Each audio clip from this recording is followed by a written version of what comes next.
Come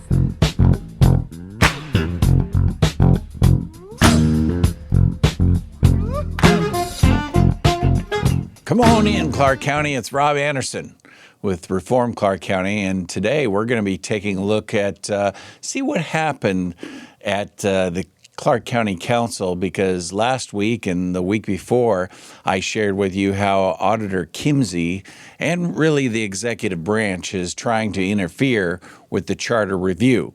And last week I shared with you how they were trying to, through Sue Marshall, Greg Kimsey was trying to bring back to life the dead. And the dead is what I'm referring to as Charter 18.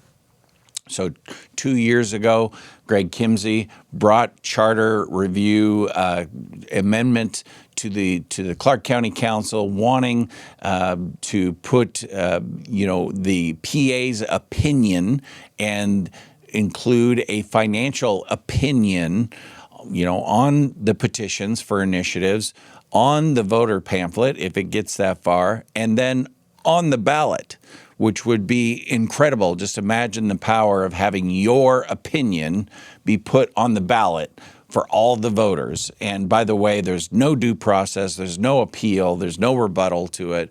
It's just boom, that's what it is, under the guise of the experts. So that's what they wanted to do in Charter 18. And by the way, it was a direct response of the Restore Election Confidence Initiative, and it felt a little personal, like Kimsey was doing this just because of that effort. Well, he brought it back through Sue Marshall last week. And, it took on different forms throughout this whole process. So originally it had a legal and a financial opinion that would be required. But when it was presented last week, it was just stripped down to the financial estimate, probably a calculated move, thinking that that would be more acceptable to the voters, but they included charter review amendments. So basically amendments that came out of the Charter Review Commission would also be required to have this financial opinion or estimate. And you might be thinking, gosh, Rob, financial transparency, that's normally something you're for. And I am for. However, you have to look at the cost and you have to say, is this worth the financial transparency? And is the financial transparency accurate? Because most times the financial estimates are not accurate. We'll take a look at that a little bit later. But anyway, so it came back up before the Clark County Council to council time. So if you're not familiar with the process, something is added onto the, sometimes a workshop is the first step of an idea or topic. There wasn't a workshop on this. I believe Sue Marshall brought it just straight to council time, which is kind of like the minor leagues of county council decision making. And so this is where they might wordsmith it and work it out and decide, are there three counselors that would support it? Well, in this kind of situation with a charter amendment, it's a supermajority. So it takes 4 of the 5 Clark County counselors to advance a charter amendment to the ballot, thankfully. And so it came up last week, but there was a couple of counselors missing, and there wasn't enough support even for a simple majority then. But for some reason, it was allowed to come back this week. And so it came back on June 17th and came before the county council, in which the full council was there and was able to hear the presentation for it. And it changed again. So now, instead of being requiring financial opinion, and I keep using that word, they use estimates because it's a little more official, but it's just an opinion. So they would require these financial opinions to not be on initiatives anymore. They pulled that. And so I would suggest just limiting it to a fiscal statement related to amendments to the charter itself. I guess they felt like in the meantime, going to be too risky, too much. So now it's just going to apply to charter review amendments. So now the curtain has been pulled full back. I believe by that change shows what this is all about. It wasn't about trying to resurrect 18 to shape initiatives. That would have been good. That would have been like the bonus. But the real primary purpose of Kimsey is to derail the charter review. So let me just give you a little backstory. So the prioritizing public safety is the big enchilada. It's 2626. That's the number right now that it's working under. So Charter Amendment 2626 would prioritize public safety. This has the left, this has the establishment losing their minds because they believe that this would just almost bankrupt. Of course, they're putting out doomsday kind of scenarios out there because it would require a shift in priorities. It would require putting money where it should be, that is in public safety, in with deputies, which they've whittled away over the decades, I think is safe to say. And so this has them panicked. Well, Kimsey, because of his maneuvering behind the scenes and not so much behind the scenes, helped, along with others, to get 2626, the prioritizing public safety, getting that deferred to 2027. So this is what he's after. If he can get this new revised Charter 18 on the ballot, which would require financial opinions on charter review amendments, then his office, now granted he won't be auditor anymore because he's going to be retired, but I believe he still has plans to be involved, and and if I believe Mitchell Kelly is his puppet candidate, and so if Mitchell Kelly, wins or is back in office, he will be able to direct it and be able to stop it. And how did they stop it? Let's get to the example of how you use financial estimates to squash, to tamp down support. So I have a great example for you on this. It's about as close as what we're probably going to see if something like this moves forward, which it's not. Spoiler alert. And that is in 2024, the Restore Election Confidence Initiative, as I said, was in full motion, and Kimsey was opposing it. He was opposing it publicly. He was opposing it privately, behind the scenes. He was sending a memo to the PA's office saying how illegal it was, and then the PA's office said, this is legal. So told him to pound sand, basically. But he was working behind the scenes to squash it. And so Greg Kimsey, under his title of auditor, took to the Reflector newspaper and wrote a commentary addressing several issues that were a part of the Restore Election Confidence effort. And one of those segments was having cameras at ballot boxes. The Restore Election Confidence Initiative wanted to require cameras at all ballot boxes. Kimsey opposed this. He didn't want it, and he took to this in the paper and stated saying it is going to take about, regarding ballot boxes, cameras at ballot boxes, it's going to take over $1 million, or almost $1 million. And it was very clear that this seemed to be too much money. So it's going to take, almost $1 million for these. And by the way, we haven't had any problems in the last 20 years. As all of you know, several months later, 2 ballot boxes were firebombed and hundreds of ballots were destroyed. And there's no doubt in my mind if we had a camera on the first ballot box attack, we would have had enough video and information that we most likely would have stopped the second one, which was the largest one that destroyed ballots. Anyway, so Mr. Kimsey takes to the public, gives a financial estimate of almost $1 million, right, in 2024. So here it is in 2026. And by the way, guess what started popping up around ballot boxes last fall? That's right.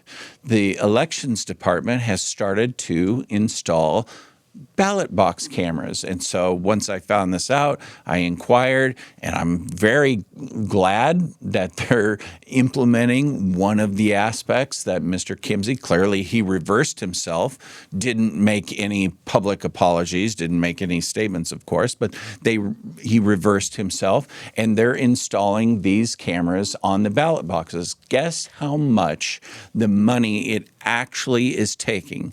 Still seems like a little bit of a high number, but it's nowhere close to $1 million. The actual number, and I've just verified it this week at the elections department, is $533,000 and change. And that includes a contingency of, I believe, 10% for over costs. So that is far short of 1 million. In fact, what it turns out to be is 100%, about 100% overstated of what the actual costs are. Why would Kimsey do that?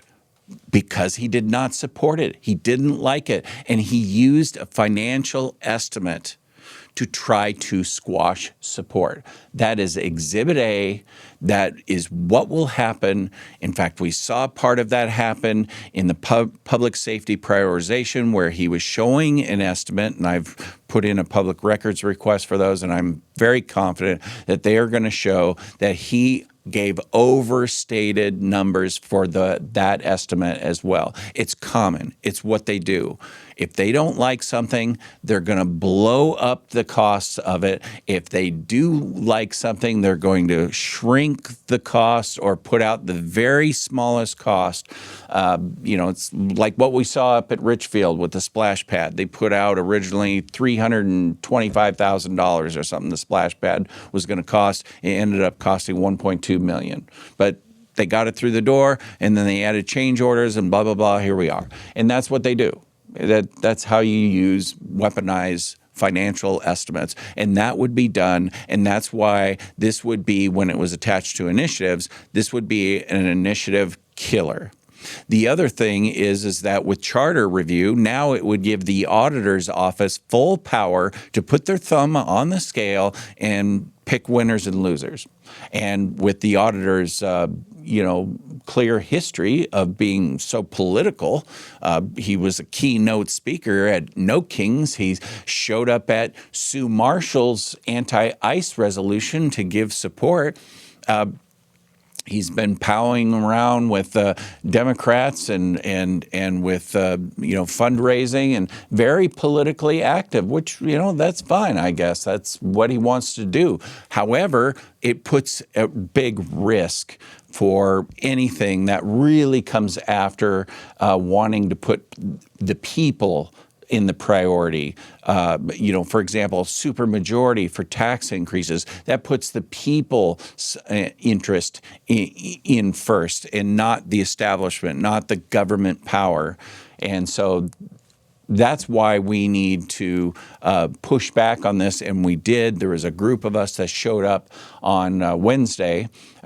Two of the charter commissioners showed up, gave testimony. Kudos to Commissioner Ann Donnelly and to Commissioner Liz Klein, who showed up. And hey, when you show up, sometimes really good things happen. And there was also a couple other charter commissioners that met behind the scenes with Clark County councilors to try to make the case to not support this. And in the end, I know I've kind of carried this out, but in the end, it was voted 3-2 to not support it. So it was 3 against, 2 in support. And as of now, it is dead. So the revised, resurrected Charter 18 is not going to happen, as far as we know. I don't trust Kimsey. I don't trust their efforts. They are relentless. They will continue because they are freaked out that the charter review is actually doing the people's business, that they're actually wanting to put the people first and not the established government, not certain special interests. And, look what happened up in Pierce County. Look, it's happening right now. That could have been Clark County. So the Pierce County Charter Review put forward a charter amendment that will move their sheriff from an elected to a selected. And yes, Democrats did it.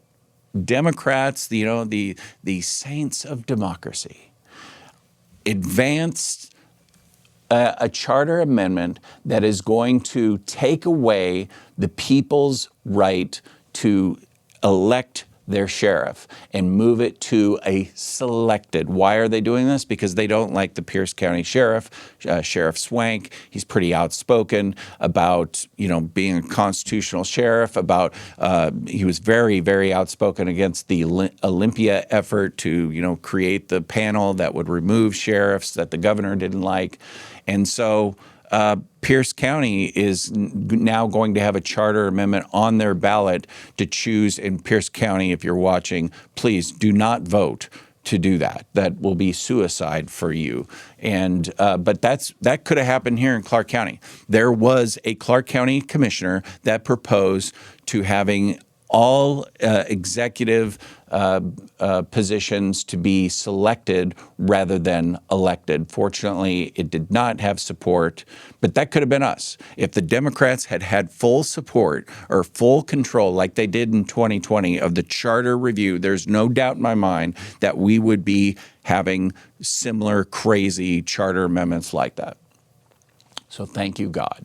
That charter review is right now, I would say it's more of a split control with a slight edge to Republicans.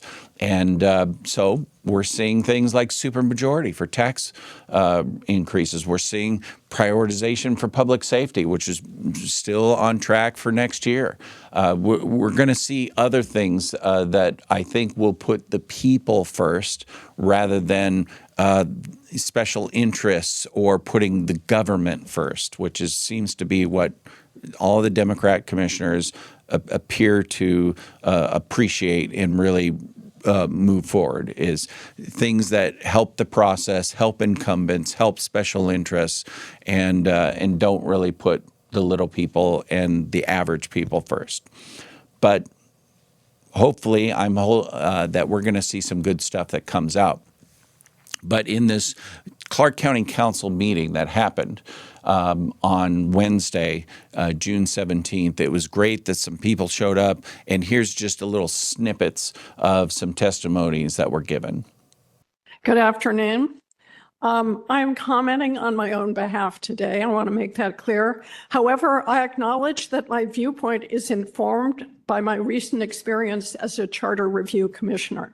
I want to respectfully oppose the proposed language on your item 4.2 today to require a financial impact statement from the auditor's office to accompany initiatives or charter amendments. Briefly, this measure would hand the auditor too much power when such power is least appropriate. Initiatives and charter amendments give the voters and their advocates a voice that is fundamentally independent of the other branches of our government. That is their very purpose and essence. They are nothing if they are not independent of the elective branch. The auditor should not be handed a preeminent power to identify costs and potentially to thus place a hand on the scale of the ballot process. Cost impacts are important for voters to understand along with other non-cost issues. But costs are not written in stone, and this measure would hand the stone tablets to the auditor's office to write on and hand down with intrusive authority. I'm here, Liz Klein. I am a charter commissioner representing myself and not the commission. Each one of you commissioners or counselors were invited to speak to the commission. You gave your points up and down, your opinions on the amendments that we have worked through. And each time that one of the counselors came, Commissioner Jay asked, is there anything that you would like to add, anything that you have concerns on that we should work on? Not one time was amendment number 18 brought up. Now it's on the agenda, 4.2. This is not a neutral or citizen-led reform. The county auditor, Greg Kimsey, is pushing this amendment through the county council, the very office that would gain new authority to issue official financial estimates on citizen initiatives and charter amendments, is the one lobbying to create that power. This is a classic self-interest and, if I say, conflict of interest. The council needs a supermajority, 4 out of 5 votes, to advance this. Voters should demand council members explain why they are handing more influence to the auditor's office over direct democracy tools. Voters already rejected this or a very similar proposal. Now the auditor is trying to revive it through the council. This disrespects the will of the people and shows insiders won't take no. They'll just keep finding another procedural path to push it. If the public defeated it before, the auditor and the council should respect that outcome instead of using government channels to override voters.